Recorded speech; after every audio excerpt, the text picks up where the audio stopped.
I stood there, the weight of everything crashing down on me. I had been giving, sacrificing, and supporting for years, believing I was doing the right thing for the family. But now it all felt like a lie. How could you be so selfish? My father's voice rose again, the words sharp and angry, cutting through the thick tension. Your sister needs that money for her business venture. You have more than enough. I just stared at him, still holding that property tax bill in my hand, completely stunned. The scene around me seemed to slow down, and I could hardly process his words, let alone respond. What was supposed to be a quiet Sunday dinner had turned into an all-out attack on my character. I felt betrayed, and I knew this was the turning point. Things were never going to be the same after this. I took a deep breath, finally managing to find my voice. Dad, I've been paying for everything for years, I said, keeping it steady even though my heart was pounding. The property taxes, Megan's business trips, and Mom's medical bills. I've never asked for anything in return, but I can't keep doing this forever. My mother sat there, completely silent, her gaze fixed on her folded hands. She wasn't even looking at me, and that hurt more than anything my father could say. The emotional weight was suffocating. We gave you everything growing up, my father continued, his voice rising with frustration. And now, when we need you, you're abandoning us, while your sister's trying to make something of herself? That's when I noticed the envelope. It was lying on the coffee table, tucked under a magazine, but not well enough to hide the words Trust Fund and Grace Walsh printed in bold, unmistakable letters. My stomach sank. I couldn't help myself. I reached for it before my father could stop me. Louis, that's private, he snapped, his tone defensive. But it was too late. I was already scanning the paper, my hands trembling as the truth unfolded in front of me. My father had created a massive trust fund for Megan. The same father who had told me for years that there was no money to help with my college tuition. The same father who made me feel guilty for spending my own money on anything outside of family obligations, yet secretly he'd been setting up Megan for life. When were you going to tell me about this? I whispered, feeling the sting of betrayal sear through me.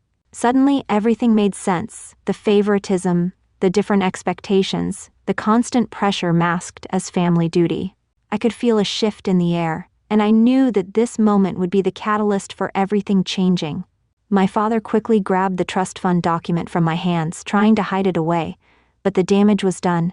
The numbers were seared into my mind, $350,000 set aside for Megan, with provisions for future contributions. And all the while, I was led to believe that there was no money to help me.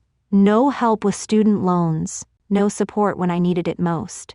You weren't supposed to see that, he muttered, his voice defensive, as he crammed the paper back into the envelope. Clearly, I replied, my voice empty, drained of emotion. I guess that explains why you never helped with my student loans. The pattern had always been there. Grace got the things I never did. Dance lessons, a car for her 16th birthday, a private university education with family support. I was the one who worked 3 jobs, pieced together scholarships, and took the bus to make ends meet. It was all starting to break open, the long-held truths that I had kept buried. And it hit me all at once. This wasn't just about money. This was about respect. This was about fairness. And I had been living my life believing in a family that was never really there for me. I'd always tried to rationalize the uneven treatment. Maybe it was due to financial strain, or maybe they just had different approaches to parenting. But now, seeing it all laid out before me, I couldn't deny the truth any longer. My parents simply valued Grace more. Sweetheart, my mother finally spoke, her voice soft, the same placating tone she used when trying to manipulate me. Your sister needs more help than you do. You've always been so independent, so capable. We're proud of how well you've done on your own. The twisted logic of her words hit me like a slap. I'd been punished for my success, while Grace was rewarded for her dependence. All those times I asked for help, I said slowly, the memories flooding back. When I was working 2 jobs during college and barely sleeping. When my car broke down and I couldn't afford repairs. When I needed a security deposit for my first apartment. You said you couldn't help, but the money was there. It was just earmarked for Megan. Dad shifted uncomfortably, his usual defensiveness rising. Investment decisions aren't that simple, Louise. We had to think about the future. Just not my future, I replied, the words stinging more than I expected. My eyes wandered over the room, where I had made countless sacrifices, paying $8,700 every year for the property taxes on this vacation home, covering repair costs, and taking on bills without a word of thanks. But all along, they were building a future for Megan. "The taxes are due next month," my father said, sliding the bill across the table to me, as if nothing had changed. "And the Homeowners Association increased their fees again." I stared at him, incredulous. After everything I had just learned, he still expected me to pay. The audacity was almost too much to bear. Something inside me snapped, a fundamental shift. I'd been their fool for too long, but that ended today. "I'll take care of it," I said, my voice quieter than usual, but carrying a weight that I couldn't hide.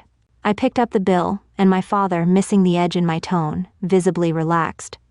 The drive back to my apartment in Salt Lake City felt like a blur. The snow-capped mountains that used to bring me peace now loomed ominously against the darkening sky. How could I have been so blind? Once home, I ignored my phone's persistent ringing, sure it was my father checking in. Instead, I pulled out my laptop and opened a folder I'd kept for years, a folder I never thought I'd need to use. The spreadsheet loaded, and my heart sank as I saw the numbers laid bare. Financial contributions, family. It contained 5 years' worth of payments I'd made for my family. Property taxes, $43,500. Megan's car payments, $17,680. Roof repairs on the vacation home, $12,000. Mom's medical expenses, $8,200. Family vacations, $22,450. The total was enough to make me physically ill, $103,830. All while my parents secretly set up a trust fund for Megan's future.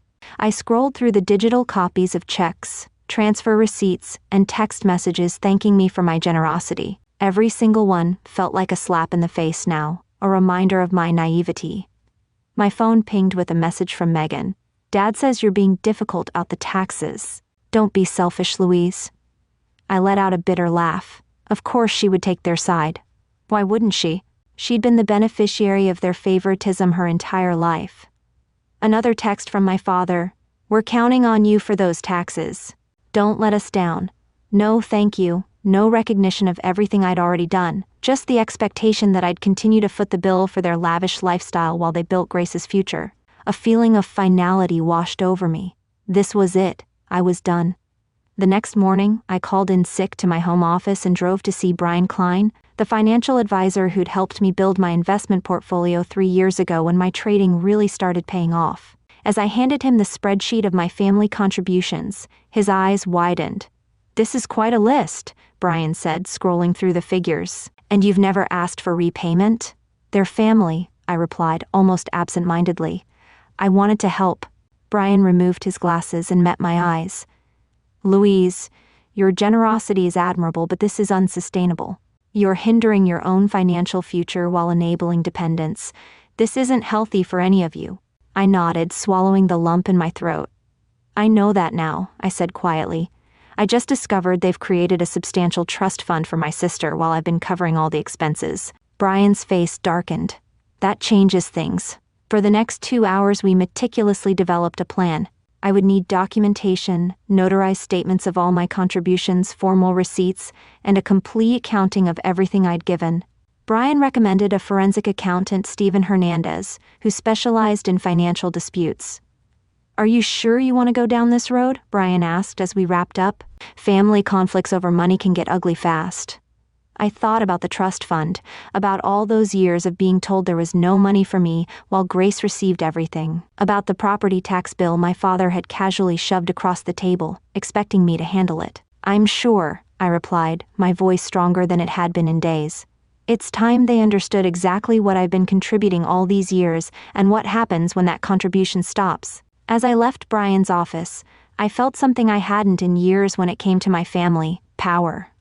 A week later, I sat in Stephen Hernandez's office, surrounded by stacks of papers. Stephen had been meticulously organizing my financial contributions to the Walsh family over the past 5 years.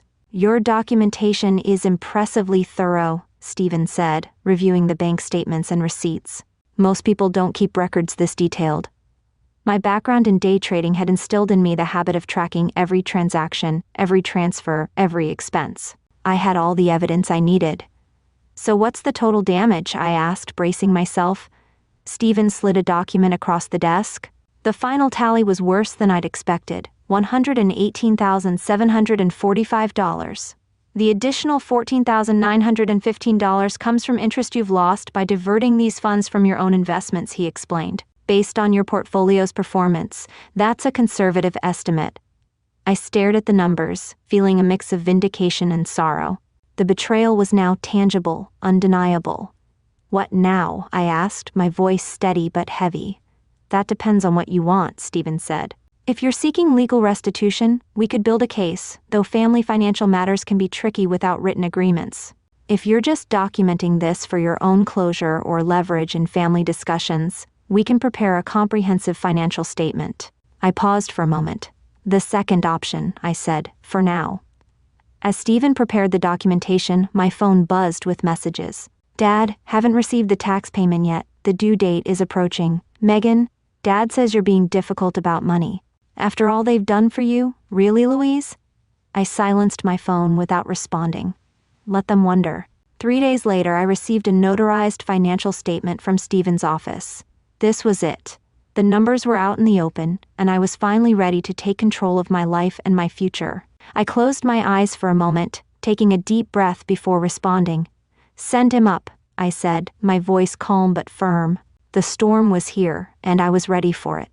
When my father entered, the air in the room seemed to grow heavier. He stood in the doorway, fists clenched, his face red with frustration. Louise, he started, his voice tight with barely contained anger. What's this about? You've completely disregarded your responsibilities to this family. I didn't flinch. I'm no longer responsible for supporting you or Grace, I said quietly, but with absolute clarity. I've given enough. His eyes narrowed. You think you're teaching us a lesson? You think you can just walk away from your family obligations? I looked at him, meeting his gaze. No, Dad, I'm teaching myself a lesson. I'm teaching myself to stop enabling this toxic cycle where you and Grace benefit from my hard work and sacrifice, while I'm left picking up the pieces of your financial mess. He let out a frustrated growl and took a step forward as if trying to intimidate me. What about Megan? What about her future? I stood my ground. Megan's future is none of my business anymore. If you want to set her up for life with that trust fund, fine, but I'm not footing the bill for her mistakes. For a long moment there was silence between us. His anger and my resolve filled the room, and I could feel the tension crackling in the air. I gave you everything, he said, his voice trembling with a mix of anger and hurt. We sacrificed for you, we did everything we could. I shook my head slowly. You gave me the bare minimum, Dad. You told me I wasn't worth the same effort, the same help you gave Grace. And you know what? I'm done asking for your help. I'm done waiting for your approval. His face went pale, and for the first time, I saw a flicker of doubt in his eyes. You've always been the responsible one, he said quietly, almost as if talking to himself. I didn't think it would come to this. I didn't soften. I didn't think it would either, but here we are. After a long, painful silence, he finally spoke, his voice cracking. I don't know who you are anymore. I'm who I've always been, I said, my voice steady. But I'm not going to be who you want me to be anymore. I'm done sacrificing my life for a family that never appreciated me. The door clicked behind him as he left. It was the first time I felt truly free. I took a long, deep breath, my hands trembling slightly as I sat back in my chair. Later that day, I received a call from Grace, her voice laced with anger and confusion. You've ruined everything, Louise. Dad's threatening to sell the vacation home, and now I have no car. This isn't just about you anymore. You've hurt the whole family. I don't know what's gotten into you. I sat there for a moment, letting her words wash over me, then I calmly replied, You've been given everything while I've been left with nothing but demands. I'm not your bank anymore, Grace. You have to figure it out for yourself. She didn't respond. The call ended with a quiet click, and I felt a strange sense of relief. For the first time in years, I wasn't carrying the weight of everyone's expectations on my shoulders. That evening, I looked at the new account I had created for myself, my future. The money I'd transferred into it was now mine, untouched by anyone else's demands. For once, the financial decisions I made would be for me. And for the first time in years, I felt a sense of peace. I took a deep breath, staring at the email. Of course, my father wouldn't admit the truth. He wouldn't tell Uncle Pete that he'd been relying on me for years, draining my bank account while secretly securing Grace's financial future. Instead, he was spinning a story that painted me as the selfish, ungrateful daughter who abandoned her family in their time of need. I debated how to respond. Part of me wanted to ignore it, let my father figure out his mess on his own. But I was tired of staying silent, so I typed out a reply. Uncle Pete, I appreciate your concern. The truth is, I've paid nearly $120,000 toward family expenses over the past 5 years. Property taxes, Grace's car, medical bills, vacations, while Dad and Mom put money aside for Grace's trust fund. I was never told about the fund, never reimbursed, and never treated as an equal. I only recently found out about this, and I've decided to stop financially supporting them. I'm not refusing to help out of spite. I'm simply choosing to prioritize my own future for once. If Dad needs money, he has other assets to sell or can dip into the funds he set aside for Grace. I hope this helps clarify the situation. I hit send before I could second-guess myself. Less than an hour later, my phone buzzed. Uncle Pete. I hesitated, then answered. Hey, Uncle Pete. There was a pause before he spoke. Louise, I had no idea. Your dad made it sound like you just walked away for no reason. I exhaled. I know, that's what he does. Another silence. Then, I don't blame you. You've done more than your fair share. If Kevin's in trouble, that's on him. A weight I hadn't realized I was carrying lifted from my chest. Thanks for understanding, Uncle Pete. We talked for a few more minutes before hanging up, and for the first time in weeks I felt a sense of relief. Someone in the family finally saw the truth. That relief didn't last long. The next morning, I woke up to a string of missed calls from my father, followed by a long, furious voicemail. I can't believe you would air private family matters like this, Louise. Do you know what you've done? Now Pete is questioning everything. You've humiliated me. After everything I've done for you, this is how you repay me? I hope you're happy. I deleted the message without responding, because for the first time in my life, I was happy. Let them be angry, let them scramble. I was done being their safety net. I had my own life to build, and for the first time, I was going to do it on my terms. His jaw was tight, his fists clenched at his sides. He had lost control of the narrative, and he knew it. How dare you bring this up in front of everyone? He hissed under his breath, stepping closer as if trying to intimidate me. You're making me look bad. I met his glare head on. No, Dad, you made yourself look bad. I'm just making sure everyone sees the truth. Aunt Catherine flipped through the documents, shaking her head in disbelief.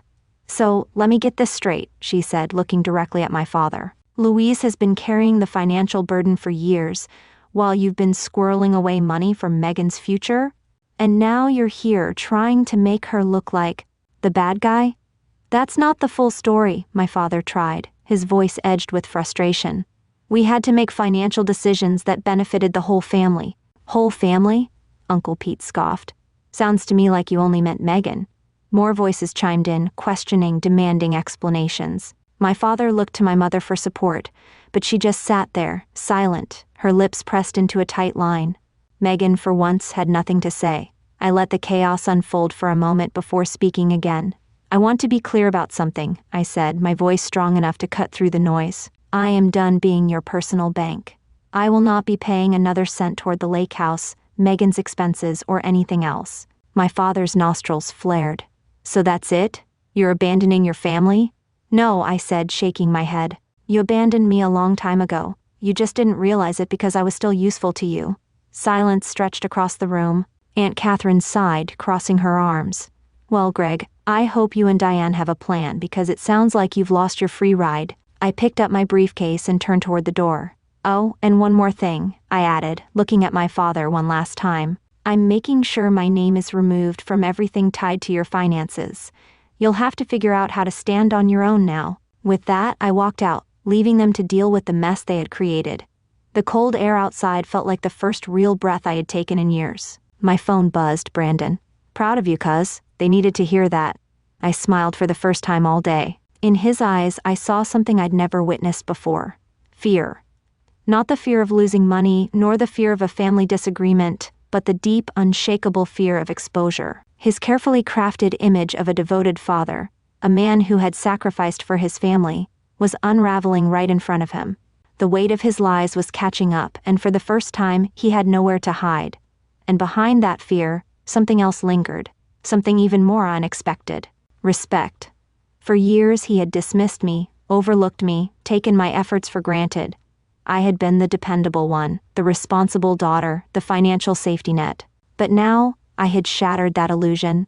I had forced him to look at the reality of his choices, and it unsettled him in a way I never imagined possible. The family meeting ended in chaos. My father stormed out, his face red with barely contained rage. My mother, ever the mediator, followed after him, calling his name in a desperate attempt to calm him down. Megan sat frozen on the couch, her expression unreadable, her fingers clenching the armrest as if trying to steady herself. The rest of the family lingered in the living room, shifting uncomfortably, absorbing what had just happened. The weight of the documents I had handed out, each page a testament to my silent sacrifices, hung thick in the air. Aunt Catherine, usually so reserved, was the first to break the silence. "I had no idea it was this bad," she murmured, flipping through the financial records. "Kevin always made it sound like you had plenty of money and didn't need anything." Uncle Pete let out a slow, disbelieving whistle. "This isn't right," he muttered, shaking his head. "The lake house has been part of our family for years. If you've been the one paying the taxes, you should have some ownership in it. That's just common sense." That thought had never crossed my mind before. I had always viewed my financial contributions as a way to help my family, not as an investment. I had paid because I felt obligated, because I had been conditioned to believe it was my duty. "I don't want the house," I said, my voice quieter than before. "I don't need it. I just wanted them to acknowledge the unfairness of all of this." Brandon, who had been sitting beside me, placed a reassuring hand on my shoulder. His voice was steady when he spoke. "Recognition isn't enough, Louise. There should be consequences." And for the first time, I agreed. 3 days later, I had expected some form of an apology, a phone call, even a half-hearted text acknowledging the years of financial burden I had shouldered. Instead, my father sent me a message so blunt, so audacious, I had to reread it twice to believe it. "The property taxes are due." No acknowledgement of the family meeting, no mention of the trust fund, no recognition of my sacrifices, just another demand for money, as if nothing had changed. I stared at my phone in disbelief. After everything, he still expected me to pay, as if I were nothing more than a walking checkbook. That evening, my mother called. Her voice was careful, controlled, as if she were speaking to a child on the verge of a tantrum. "Louise," she began hesitantly, "your father isn't handling this well." "Handling what?" I asked, my tone sharper than I intended. "The lake house means everything to him," she continued. "He just doesn't understand why you're being so extreme about this." "Extreme?" I repeated, stunned. "Mom, I've contributed nearly $120,000 to this family. Dad built a $350,000 trust fund for Megan while telling me there wasn't enough money to help with my education. How am I the one being extreme?" There was a pause, a long one. "I know," she admitted softly. "I've always known it wasn't fair. But your father, he makes the financial decisions." I exhaled, a bitter chuckle escaping my lips. "I understand, Mom, but this is where it stops." The next morning, I drafted a simple yet powerful response to my father's text. No long explanations, no justifications. Just a single photo, an image of the notarized financial record detailing every cent I had contributed to the family over the past 5 years. I circled the total in red. The fallout: an hour after I sent the message, my phone rang. I expected my father's anger. Instead, it was Megan. "Louise?" Her voice sounded strange, unsteady, shaken. "Dad just showed me the documents you sent. Is it really that much? Over $118,000? "Yes," I confirmed. "Every penny is accounted for, verified by a forensic accountant." A long silence followed. When she finally spoke again, her voice was quieter. "I had no idea," she admitted. "Dad always told me you were just helping out here and there. He never said you were covering everything." Her voice cracked on that last word. For the first time, I heard something I never expected from her. Genuine remorse. "Louise, I don't know what to say," she whispered. "I feel awful." "It's not entirely your fault," I said, my tone softer now. "Dad created this situation, but I benefited from it," she confessed. I never questioned it. I just assumed I deserved the help. A long pause stretched between us. Then, to my utter shock, Megan spoke with a conviction I had never heard from her before. "I'm going to fix this," she said firmly. "It's not right." Before I could ask what she meant, she hung up. The resolution. The next day, I received a formal notice from my father's attorney. The property taxes on the lake house had been paid in full. Attached was a legally binding amendment to the property deed. I now owned a 25% stake in the lake house. I stared at the document in disbelief. Megan had actually done it. A separate note from the attorney explained that Megan had insisted on using part of her trust fund to cover the taxes and legal fees for the ownership. Transfer. My phone buzzed with a new text. It was from my father. "This wasn't necessary. Family helps family." I laughed, shaking my head. Even now, he still didn't understand. He still refused to acknowledge the years of inequality, the years of expectations he had placed solely on me. I didn't bother replying. Minutes later, another text arrived. This one was from my mother. "Your father is struggling with this, but I want you to know I'm proud of you for standing up for yourself." I should have done the same years ago. I inhaled sharply, rereading her words. Maybe, just maybe, some change was happening after all. That evening, Megan called me again. "I've asked Dad to split the trust fund evenly between us," she said. "He refused at first, but Uncle Pete and Aunt Catherine backed me up. He's meeting with his financial advisor tomorrow to make the arrangements." I closed my eyes, exhaling slowly, not because of the money, but because of what it represented: acknowledgement, fairness, respect. "Thank you, Megan," I said, meaning it. Attached was a note from the lawyer explaining that Grace had insisted on using funds from her trust to cover the taxes and legal fees for the ownership transfer. My phone buzzed with a text from my father. "This wasn't necessary. Family helps family." I didn't respond. His message revealed that he still didn't understand or refused to acknowledge the fundamental unfairness of his actions. Minutes later, another text arrived. "This one is from my mother. Your father is struggling with this. But I want you to know I'm proud of you for standing up for yourself. I should have done the same years ago." That evening, Grace called again. "I've asked Dad to split the trust fund equally between us," she said. "He refused at first, but Uncle Pete and Aunt Catherine backed me up. He's meeting with his financial advisor tomorrow to make the arrangements." I felt a weight lifting, not because of the money itself, but because of what it represented: acknowledgement, fairness, respect.